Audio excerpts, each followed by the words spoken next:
I don't know if this is normal, but no one else is talking about it. I wasn't having conversations with friends or anything. And I was sleeping on a towel because I'd bleed through onto my sheets. My mum, she was the one that suggested the towel because she had to sleep on a towel when she was younger. And so I think it's passed down that this is just what it's like for us. It wasn't until I'd actually started to experience pain that it was really sort of looked into further. Like, I would end up with pain the week before my period. I'd have most horrific back pain, and I'd know my period was coming, and I'd get really bad ovulation pain as well halfway through my cycles. And then the following week I'd get the lovely back pain to tell me, hey, your period's on the way. And then I'd have my period and I'd have the bleeding on the towel and the pain.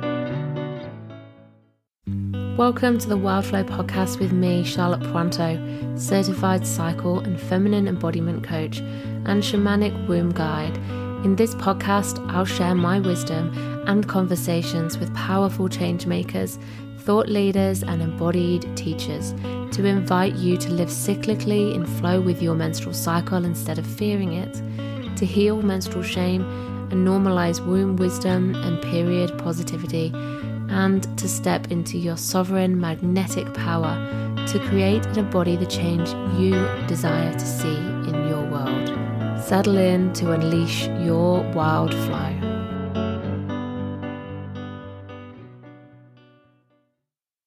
Endometriosis is a really prevalent condition that affects a lot of people with wombs and female physiology. And today's guest, Isabella, is an educator, an advocate, and a mentor in the endometriosis support space based in Australia. I invited her on because March has been Endometriosis Awareness Month, and she told me during this podcast that actually April is Adenomyosis Awareness Month, which is a sister condition to endometriosis. So we have a really important conversation talking about what endometriosis and adenomyosis is, what some symptoms are, a typical experience of living with endometriosis, the journey to getting support and help, diagnosis, treatment, and even long-term support and management of this condition. And Isabella shares very much her story, which breaks my heart to hear, but I think it's fairly common experience. Her as a child, how she discovered she had endometriosis, the journey she went on, how she went about getting help, and also how she came to this space of working in advocacy and support for people living with or suspect that they are living with endometriosis. So this is a really important conversation to listen to. If you suspect that you have got something going on underlying with your periods, if they're particularly heavy or painful, but if you feel that you might have a chronic health condition, and even if you don't, please listen in so that you can support the people around you, so that you can be an ally and an advocate, and that together we can bring more awareness and understanding to adenomyosis and endometriosis, and we can lift the taboo that shrouds these conditions that are categorized currently as women's gynecological conditions, but on much more than that. So please listen in, and I hope that this is informative, enlightening, and also really supportive to you if you are living with endometriosis or think that you might be. So I'd love to introduce my guest, Isabella. Isabella Gosling is the founder of Let's Talk, Period, a podcast and community for people who want real talk, raw stories, and reputable information when it comes to all aspects of health and well-being. Each week on the podcast, she smashes stigmas and taboos around wellness, chronic illness, periods, reproductive and sexual health, and she speaks with thought leaders within the health space. Isabella holds both a Bachelor of Education and Bachelor of Nursing. After searching for answers for her pain for over 6 years, Isabella was diagnosed with endometriosis and adenomyosis in 2015 at 20 years old. Since then, she's advocated for better care, treatment and support for those affected by chronic conditions such as endo, adeno and polycystic ovary syndrome, PCOS. Isabella is passionate about educating and supporting the chronic illness community to take action and make informed decisions when it comes to all aspects of their health, so they're not just surviving but thriving. And in 2020, Isabella was announced as the 7 News Queensland Regional Young Achiever of the Year for her important work in this space, as well as being a semi-finalist for the 2021 So Optimist International Women Empowering Others Award. So we've got a really great resource on our hands today with Isabella. Tune in and learn something new, and I hope that this supports you on your own journey. Isabella, welcome to Wildflow. How are you today? Thank you for having me, Charlotte. I am very excited to be here, and I'm feeling very relaxed and calm after the little, meditation we did before recording just now. So yeah, really, really good today. Thank you. Yeah, that was lovely. I always like to do that, as much for me as for you. Just to drop in. So yeah, I feel the same. I feel nice and relaxed, and my mind is a lot slower now. They can tell the difference when I don't do it. So it's really lovely to have you here. I'd love to just start, as always, with the cycle check-in and just ask you if you have a menstrual cycle, where in your cycle you are today and how that feels for you. And if you don't, just ask you if there's any cycles that you work with, like natural cycles, the moon, etc. Just curious to hear how you're feeling today in relation to that. And I'd love to share as well, just so we get that comparison of where we're at and how we each have our own unique cycles. Yeah, of course. So I currently don't have a menstrual cycle. I have some hormonal therapies that are sort of suppressing that currently. Oops, sorry. That's that okay. Are suppressing throw my phone at you. That are suppressing that currently. So I generally try to work within like the moon cycle, like that new moon and the full moon, and I'm a bit into crystals as well. So going and taking your crystals out into the full moon and then doing that lovely new moon energy and energizing them with a moon bath.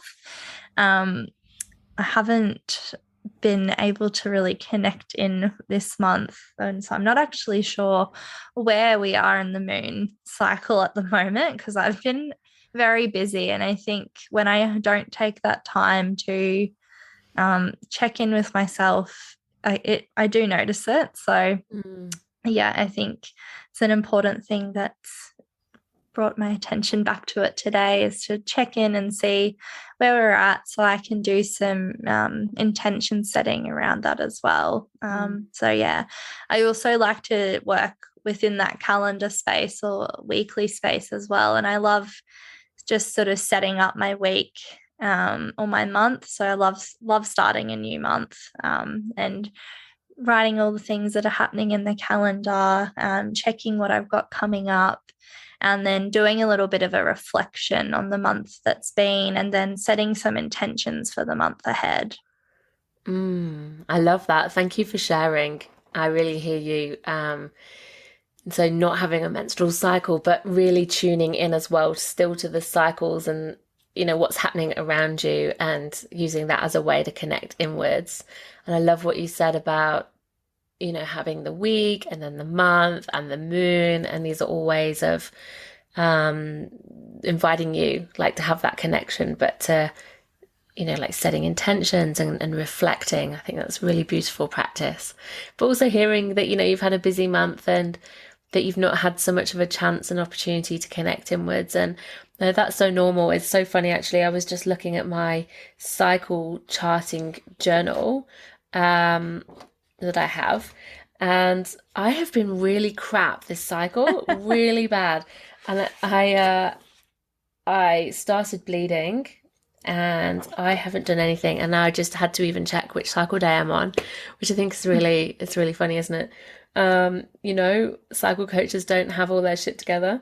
But I'm on cycle day 13 apparently, which for me feels like, oh gosh, I just haven't had I bled for a really long time this time. I have irregular cycles at the minute with breastfeeding. So I haven't had that kind of, archetypal spring into summer kind of energy. Like I think I'm, quite a long way away from that. So just slowly building up. And I've been solo parenting over the last few days as well, which has been quite tiring. So yeah, I feel quite like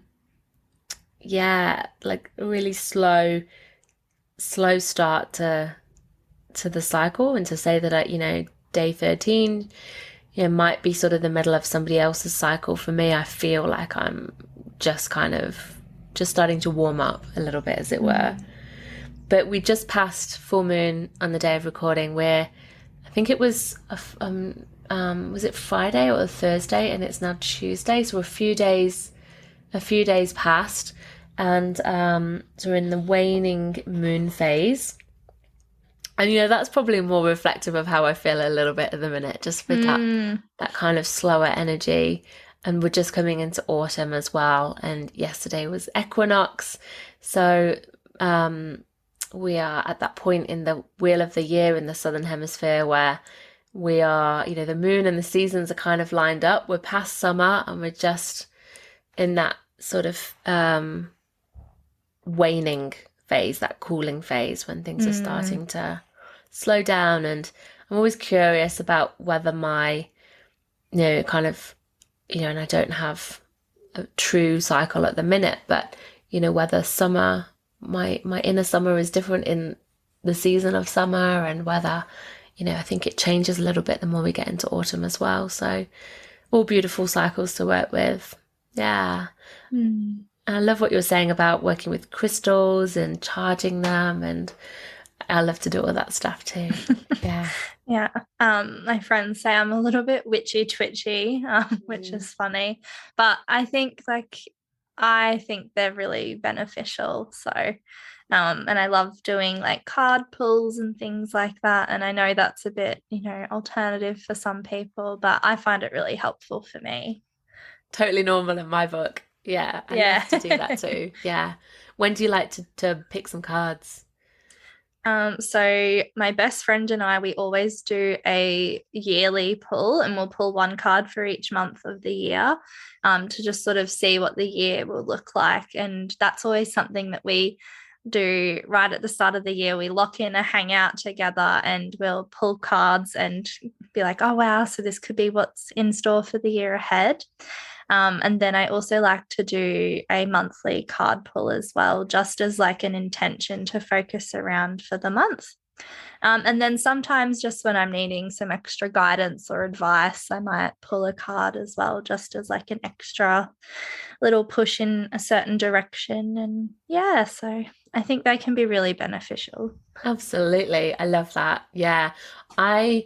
I haven't done the yearly one. I think that's a really nice idea. I didn't do that at the start of the year, but I like to pick one every the start of every cycle. So when I'm bleeding, after a couple of days, I will pick a card for my month. And then, yeah, I like to do new moon and full moon if I can as well. And like you say, sometimes when I just need some extra guidance, I'm feeling a bit kind of like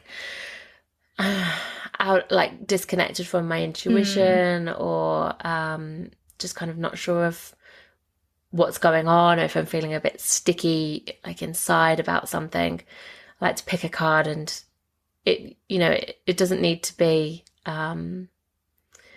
it's just interesting what it says, and then that invitation to reflect and kind of, is it true? How do I feel about that? What does that mean to me? Rather than taking it as gospel. It's always amazing how I seem to pick the right card as well at the right time. It's like, you make meaning of it though, don't you? Whatever it needs to be. You do, but you always are like, oh wow, this is really relevant. So yeah, I love the cycle idea as well. If I had a cycle, that's something that I would probably incorporate into that as well. Yeah, it's a good one.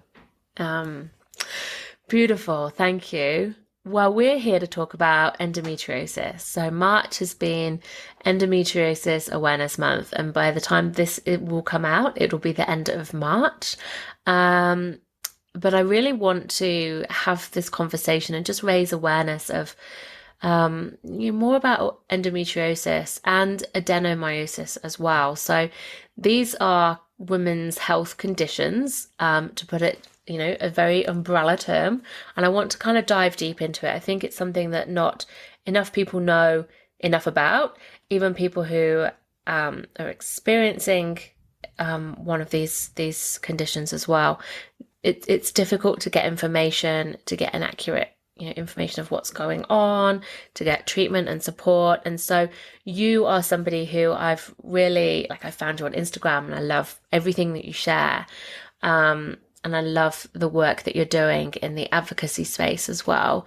And so I'm just really grateful for you to come and have a chat with us and just to share, more information about it, but to kind of clarify maybe some myths, help people shortcut, the route to finding out what they need to find out, and to be able to share, you as a place where people can come and connect with you as well. So that's kind of what this is about, and why I've invited you into this conversation.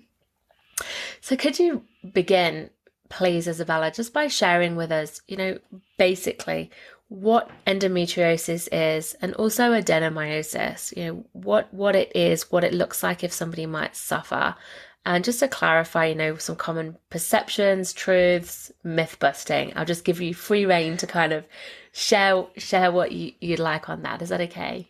Oh, that's more than okay. I love it.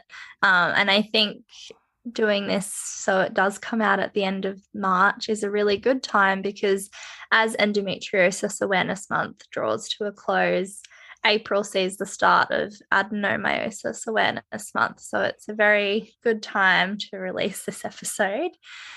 So yeah, very well chosen. I didn't know that. I didn't know it was Adenomyosis month in April. Yeah. That's great. I'm really glad that it has time and space. It's all worked out the way it should have.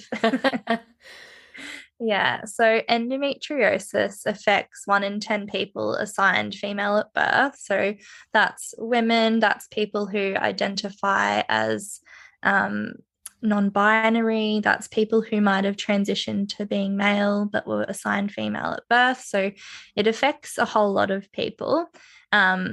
And that statistic, it often fluctuates because of the delay to diagnosis. It could be a lot more prevalent. However, there's such a delay and there's an invasive surgery involved with diagnosis. So there's a lot of factors that are sort of impeding the actual prevalence of the condition. So we work off 1 in 10 people assigned female at birth. So endo is where tissue that is similar to the lining of the uterus. So that lining is called the endometrium.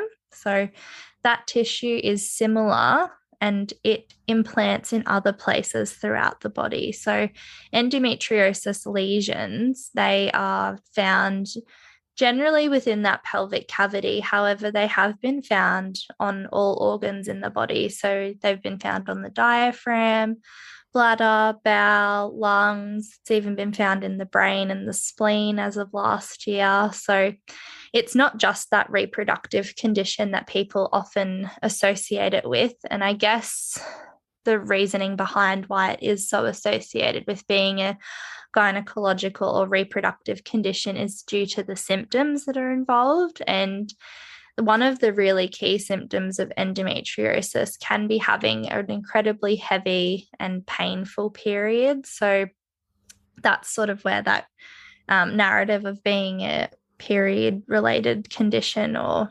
gynecological condition comes from. However, it is a whole body disease. So yeah, some of the symptoms of endo can be that painful period, heavy period. It's impacting your daily activities. So if you're not able to go to school, if you're not able to go to work, if you're not able to go to TAFE or uni, or you're thinking about not wanting to go due to your period, but you still persevere and go through with it, that's not normal. So if you're experiencing that, I really would implore you to go and get that checked out, because it's not fair to have to put up with that. It's not just something to get on with. If you're not able to exercise as regularly or, engage in any movement that you do as well, that's not normal. So that's two main symptoms. Another one is it can be pain with intercourse as well. You can also have pain with bowel movements, so a lot of gastrointestinal symptoms. So IBS symptoms can play a part there as well. So you might have bloating or discomfort. You could have constipation or diarrhea. You can have pain when you're actually moving your bowels. You could also have pain when you're urinating, so not very nice symptoms. And then another one also can be fatigue as well. So you can just feel incredibly lethargic and tired.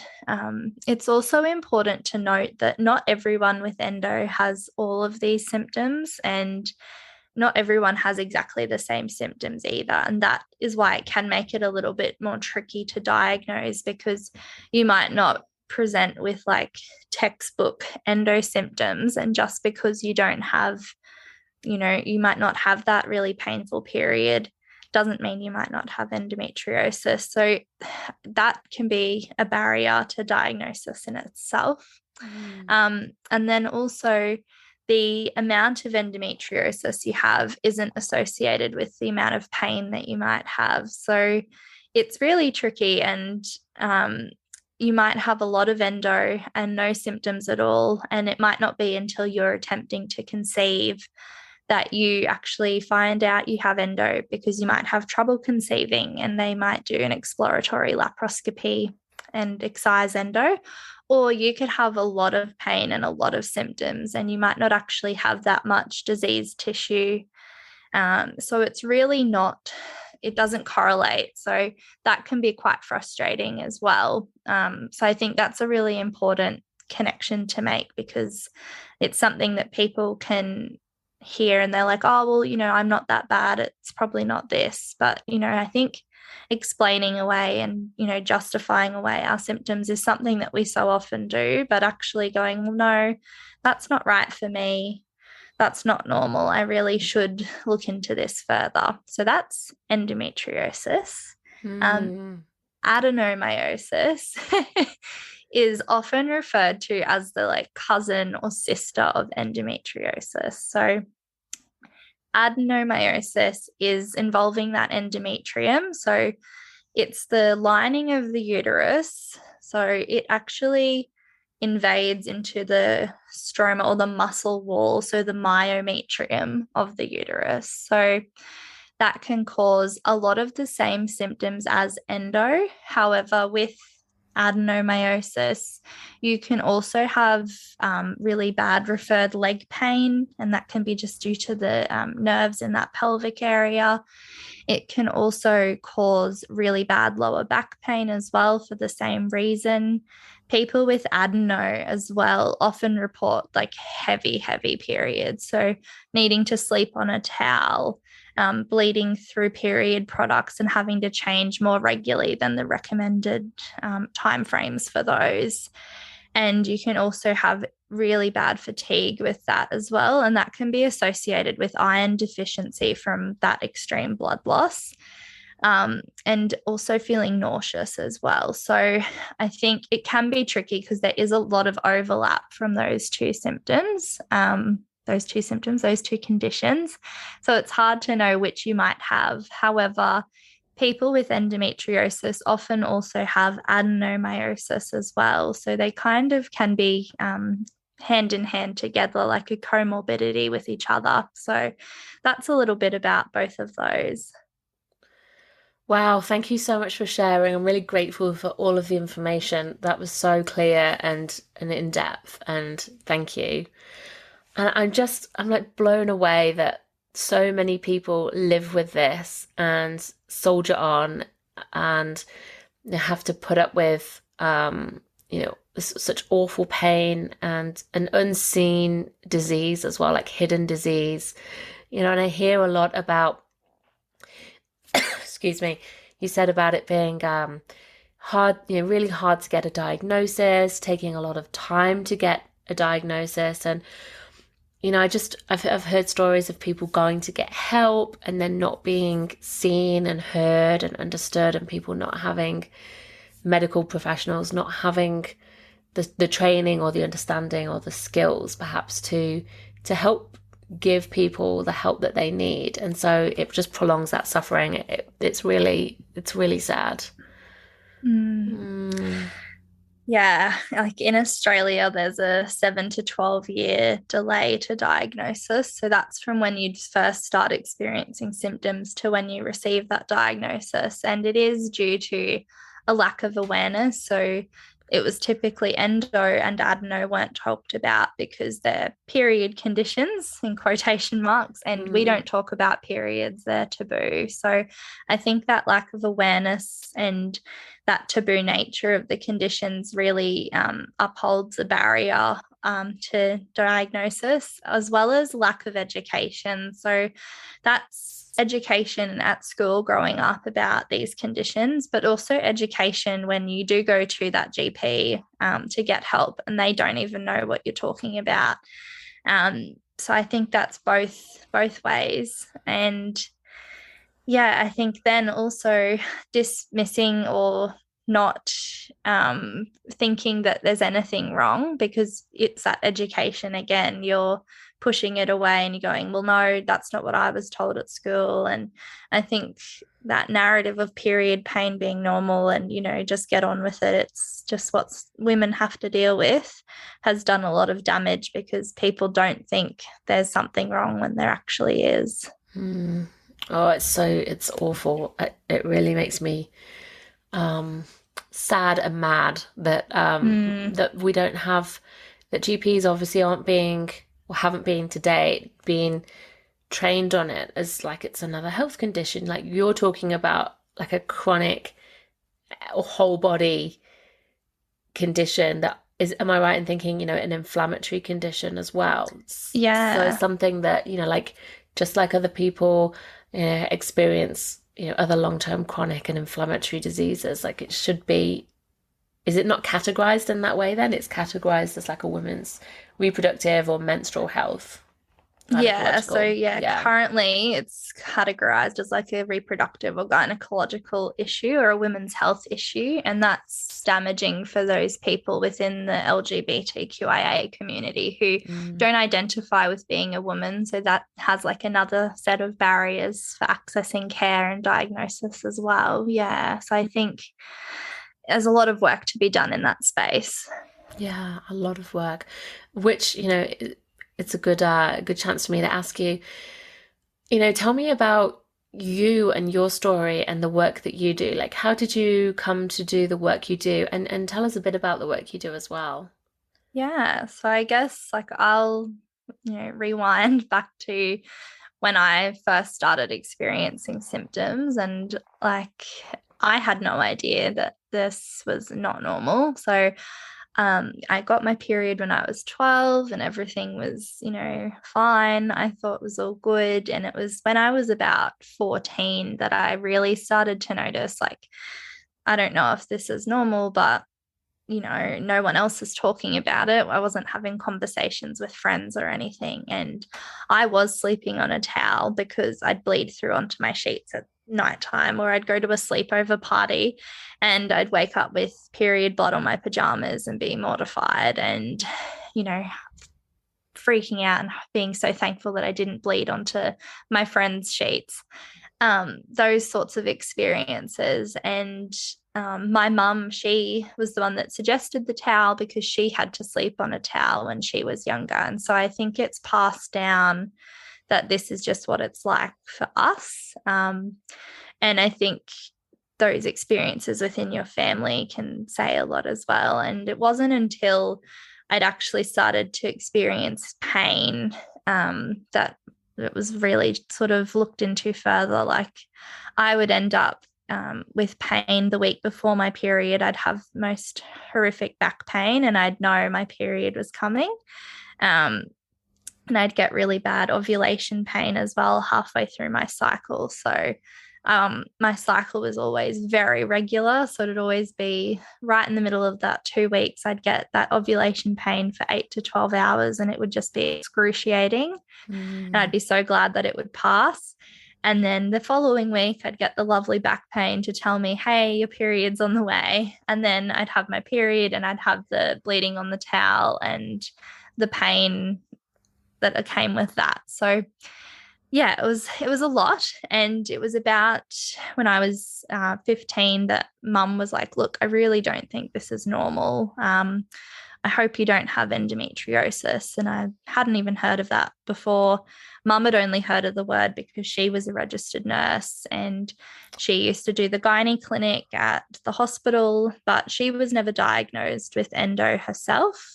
She said she went to a gynae at 21 because she had some period problems and he gave her the pill and she was right and she'd been fine ever since. So she never actually knew what was the issue for her. So that sort of then started on that journey of trying to figure out what was wrong. So went to the GP and got popped on the pill because that's what you do. What you do.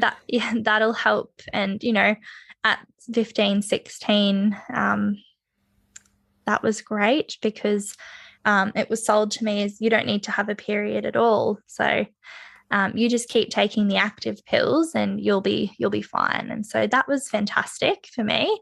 I thought, so great. Not taking the sugar pills, like just keep going. No, you just keep taking those active pills. So no sugar pills and you won't need to have a period, but it could be good to have a period every 3 or 4 months. So take those sugar pills then. But yeah, other than that, you can get away with not having a period. And, that was perfect because every time I'd have a period, it was horrific. And that worked for a bit until it didn't. And I started to experience breakthrough bleeding. And so I'd be bleeding, random times throughout the month. And yeah, so that wasn't actually a good solution. So about 2 years after that, went back to the GP and I'd switched pills a few times to try and fix this breakthrough bleeding issue. And the pain was getting worse. I was having to skip work, starting uni and skipping lectures because I was in so much pain.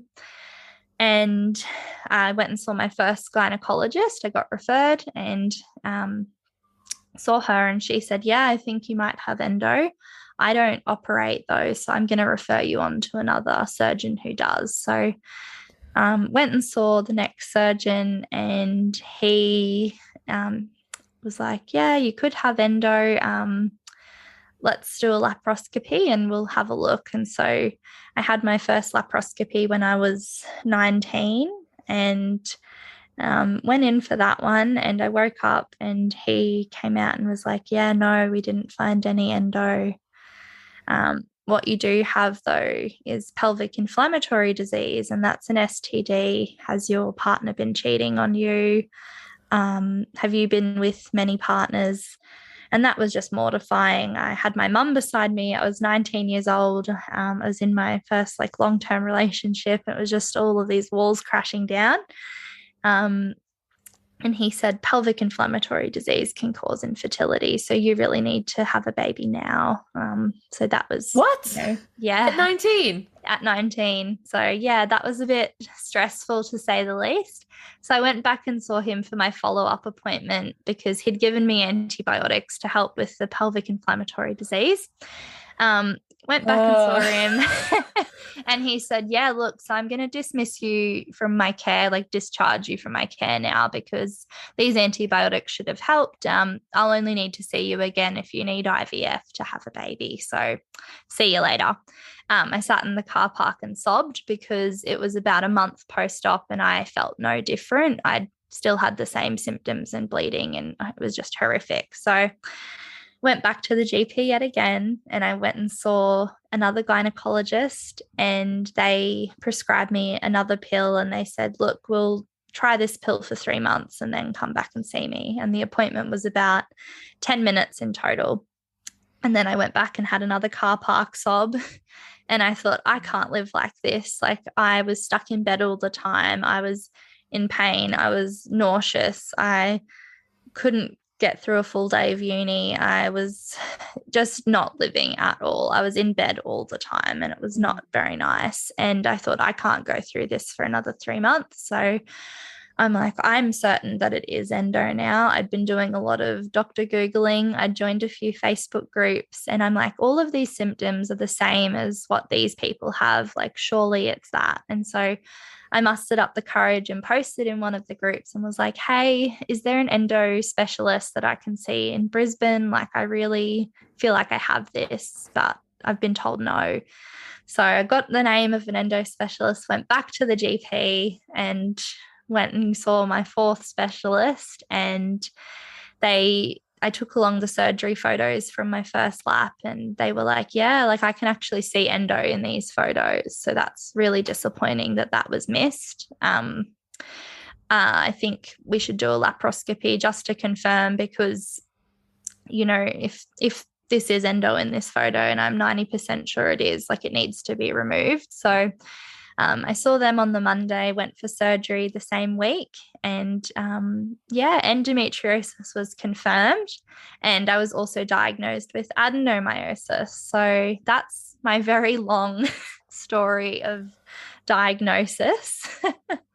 So how many years was that from start to that point? Yeah, from 14 to 21. So maths is not my strong suit, but about 6 or 7 years. Yeah. Oh, yeah. I'm so sorry that happened to you. Yeah, I want to go back and give myself a hug. Yeah, I want to give you a hug. I went through a lot. Yeah. That's intense. Yeah. You know, and that's hard for an adult, but let alone a child, to be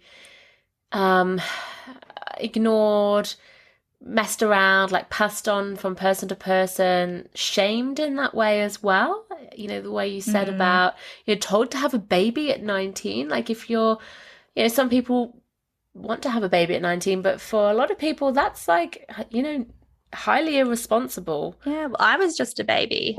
Exactly. You know, I just think that's incredible that you had to go on that whole, you know. And what was with that doctor, that surgeon? If they don't know what they're doing, they shouldn't be doing it. Yeah. You know? Yeah. That's crazy. Yeah. Happy to report I didn't actually have pelvic inflammatory disease at all. So, you know, that was a big scare for no reason. But, you know, I guess that just forms part of my journey. And I guess that leads into nicely about why I wanted to do what I do now. And that was because, like, I felt so alone throughout that whole process of trying to figure out what was wrong with me. And then when I found out what was wrong with me, I still didn't really feel that supported or knew where to go for reputable information. Like, there were Facebook groups, but I didn't know if what people's experiences were relevant, or, you know, where they'd get their information from. And Google, there's info all over the place. So I thought, like, I don't want anybody else to feel the way that I felt. Because no one I knew had endo, no one had heard of it, no one even knew what adenomyosis was. So, yeah, that sort of really sparked that interest. And yeah, it was from there that I really got involved in that endo and adeno advocacy space, and did some work with an organization for a few years.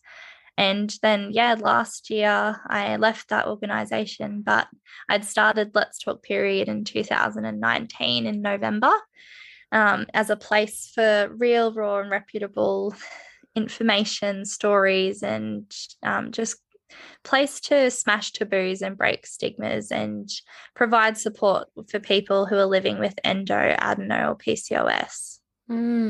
That's incredible work, and you've actually won a couple of awards as well. I want to just mention congratulations. So you were the Queensland Regional Young Achiever of the Year and a semi-finalist for an International Women Empowering Others Award in the last couple of years for your work. I think it's brilliant. So yeah, well done. And, you know, from that point, you know, from your experience, you know, if somebody's listening and they're like, oh, that's kind of ringing a bell, or either, you know, a start of this kind of journey of, okay, like this is not normal and I'm hearing you and I'm relating. Or even if somebody's, a bit further on and has been going round in circles and just feels like how do I actually get help? Like what would your advice be? We Mm. talked about GPs and, trying to find a specialist who knows what they're doing. What's your advice to help for somebody to get some help? Yeah, I think tracking your symptoms is like really important because then you can go into that appointment with your GP with like some hard evidence and be like, look, I've been tracking this. Here's the data. It doesn't really lie. Um, this is what I'm experiencing regularly. So Friendo is a really good app for that. And they actually have a really in-depth like screening tool as well. It doesn't diagnose you with endo or anything, but you answer questions about what you're experiencing, and you can print out that report as well and take that along with you as well for some like additional evidence. And you can track in that app as well, and it's free. So it's a great resource. And it was developed by someone who has endo as well. So that's Mm, always a bonus. mm. Yeah, so tracking what's going on for you. And even if you don't want to use an app, writing it down in like your notes part of your phone or onto, a journal about what's going on for you and bringing that along, because I know when I go to appointments, even now, still my brain just blocks out and I just blank and I'm like, I actually don't have anything here that I want to talk about when I know that I do. So Mm. gathering that data, bringing somebody with you to the appointments. It was actually like me bringing my mum along to that fourth gynae appointment. And I think that was really helpful because she was able to, share what was happening for me daily as mum, being there on the sidelines Witness. seeing, yeah, and Yeah. like back, sort of like corroborating my story, I guess. Because I think that's something a lot of people come up against, like it's a he said, she said sort of situation. So having someone there Shocking. to like verify what you're saying, which is horrible, but can be really helpful. But also, they can ask questions as well that you might forget or bring things up that you might not remember, or even after the appointment debrief and be like, oh my gosh, I forgot what the doctor said. And they're listening because they're not in that flight or fight response mode. They're a lot more calmer and centered. So, yeah, bringing someone along with you. I'd also try and find a good GP who does listen and take your concerns seriously. And then being referred to someone who is an endo specialist, because there are so many gynecologists out there and they all have their different interests into what they delve into. So some might be really interested in high risk obstetrics, which was one of the gynecologists I got referred to without knowing. Another one was really interested in IVF and fertility treatments. So it's really important that they actually are really well versed in managing and treating and diagnosing endo. Mm. And you can sort of get a feel for what they're about by looking on their website, what their spiel is. But yeah, I want to also just make note to make sure that when you are in that appointment and you're discussing surgery, to mention excision surgery. Are they going to use excision surgery or are they going to do ablation? So excision surgery is where you're actually cutting out the endometriosis and that tissue can be sent to histology for testing, whereas ablation is actually just burning that surface layer of endo, and it can lead to adhesions, repeat surgery more frequently, and organ damage as well. So Gosh, it's a lot. I can't believe It's a that's lot. something that doesn't sound like something that you would Yeah. want to choose or have done. No. Mm. A lot of surgeons who don't know how to treat endo correctly do ablation because they just Oh, burn off that top layer. So it's really, really important distinction. And if they say, oh no, we use ablation, then, that might not be the doctor for you. And unfortunately, back to the drawing board and finding someone who knows what they're looking for. And I think that contributes to that delay in diagnosis as well, like we were talking about before. can you find your own specialist and go to the doctor and say, can you refer me to this person? Yeah, that's what I ended up doing because Right. 3 other times I'd been sent to 3 random people at the doctor's peril, whoever they thought to send me to. And that's why I made that post in the Facebook group and was like, who do I go and see? And I brought my mum to that GP appointment as well, just for some backup, because, you know, who wants to listen to a 20-year-old? And you know, so I brought her along and I was like, I want a referral to this doctor. Pretty sure my mum even said that, not I, because I was like too scared. But she was like, you know, I want a referral to this doctor for my daughter. Like, you know, we've been through the runaround. We've seen 3 different people. Like, enough's enough. This is who we want to see. And any good GP should refer you to who you'd like to be referred to. Similar scenario, if the GP doesn't want to do it, go and find a new GP. Like, it's no harm getting a second, third, fourth opinion. I'm living proof of that, because if I stuck with what that second gynecologist told me, I'd still probably be wandering, you know, around aimlessly with all of those horrific symptoms. And so you don't have the symptoms anymore. Are you kind of on the other side of it now? Managing so much better. Like, yeah, I'm no longer in bed all the time. I've been able to get my symptoms under control with a really good treatment and management plan. I think it's important to note that there's no cure for endometriosis. I think that's one of the biggest myths. There's no cure for it. A lot of the time, hysterectomy and having children gets thrown around as cures, but there's no evidence to support that. There's no cure. So yeah, it's just really about management and treatment options. So multidisciplinary treatment's been really helpful. So seeing a pelvic physio, having my gynecologist who knows what they're doing.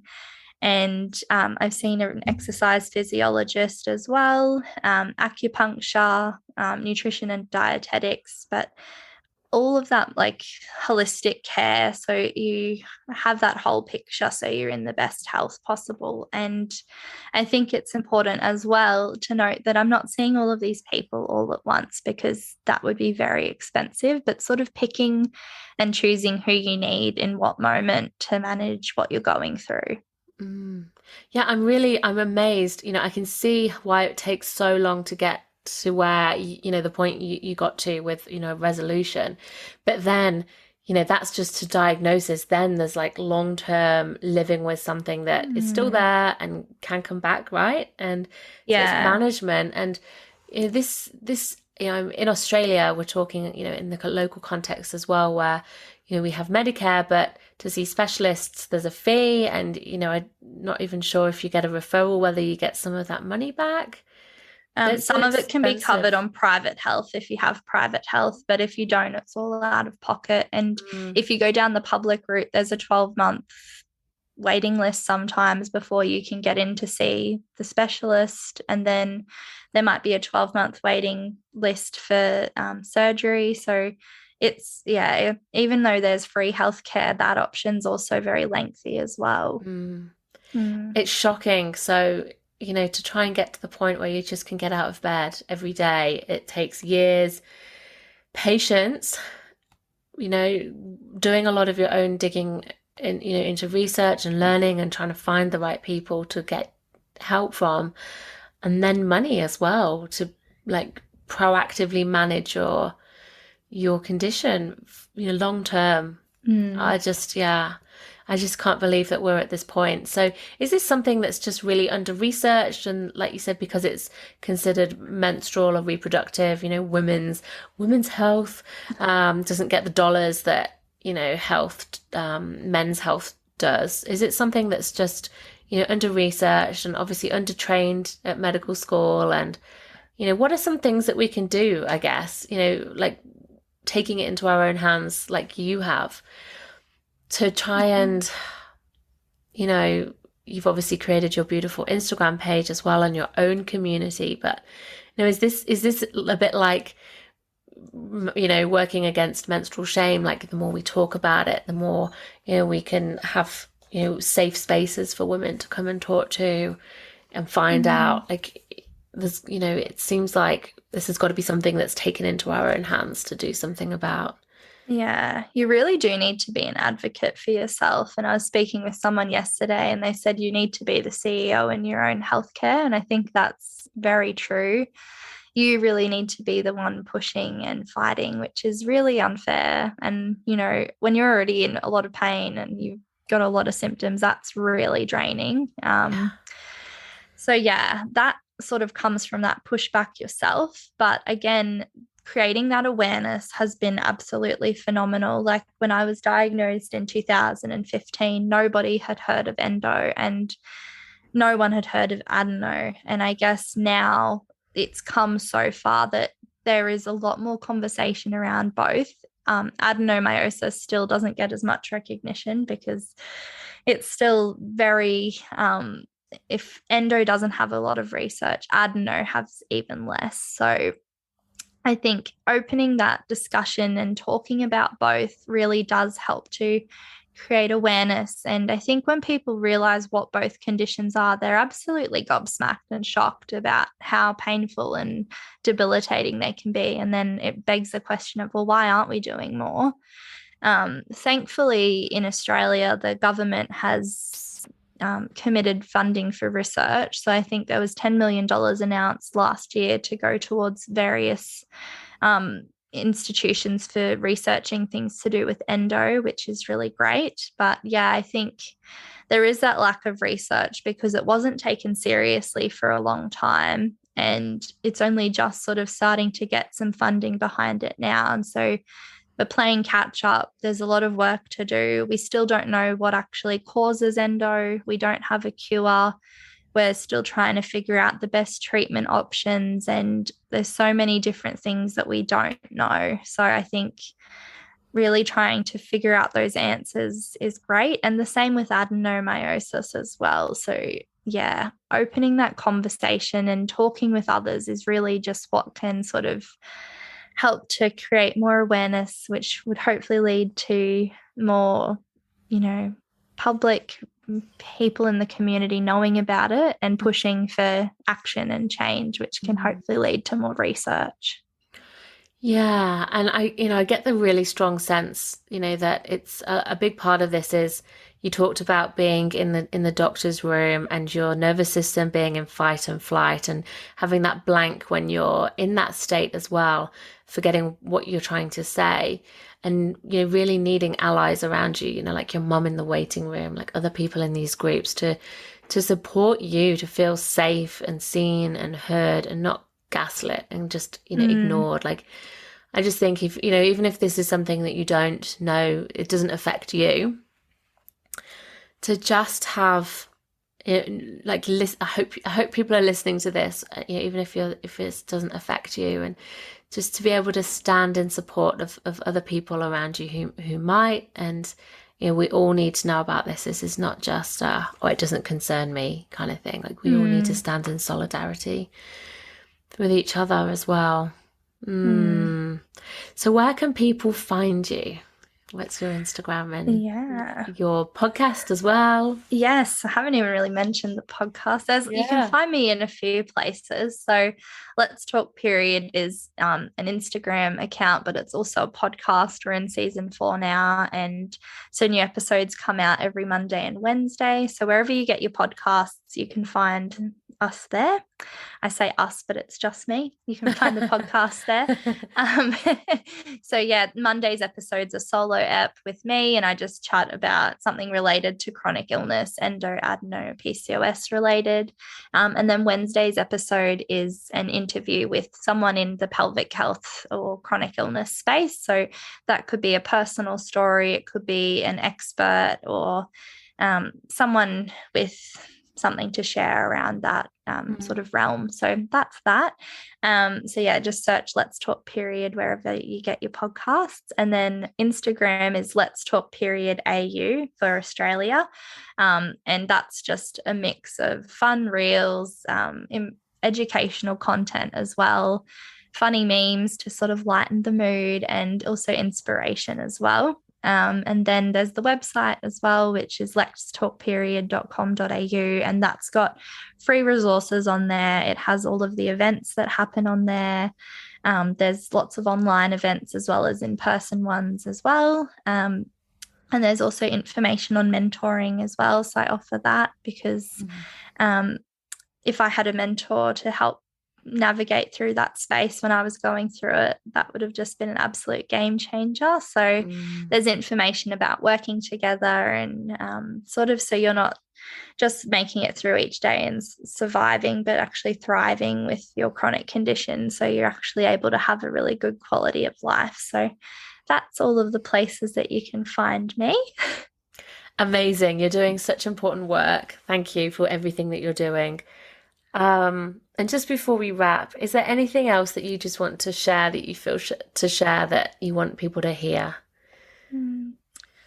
I think just listening to yourself, listening to your body. If you get like that gut feeling or you have that intuition, like you know your body best. And even if people aren't listening to you or they're turning you away, like don't give up. Please just keep going. My DMs are always open. Like send me a message. I'm more than happy to be your chronic illness BFF and be there cheering you on because, you know, you can't go through this alone. You really do need that community. So listen to yourself and keep on going. Beautiful. Yeah, I really feel that the support needs to be everything. We can't shoulder this alone. Thank you so much. I really appreciate your time today and everything that you've shared, you know, your story, your knowledge, the incredible advocacy work and support that you're offering to people. I think it's really warming to see, you know, these spaces where people can go to, but you know, the progress that is being made, you know, hearing you say only 7 years ago there was no awareness at all. You know, now we're, you know, I didn't know what adenomyosis was last year. It was only when somebody who I've been working with had a diagnosis of that, and I was like, well, what is this? You know, I didn't really know anything about it. So, you know, I think there's a lot that we can do together, and just to be supportive as well of the people around us. We just need to to all learn and to all do what we can and have these conversations, bring things out of shame and taboo, like you say, into the open air. So thank you so much. Yeah, thank you so much for having me, Charlotte. I've absolutely loved chatting with you today. Me too. Thank you. Thank you so much for listening in. If you're loving this podcast and you'd love to help me spread the wisdom shared, please leave a review or rating or share this with somebody who you think would love to listen in. I'm really passionate about creating ripples of change and getting this information to more women, girls and people with a cycle so that they can reclaim their cyclic natures too. And if you'd love to dive in deeper with learning more about how to connect with your cycle and rites of passages, come and join our free Wild Flow Circle community or choose a course and learn with me on my online learning hub. All the links are in the show notes. And until next time, be well and go with the flow of your cyclic nature.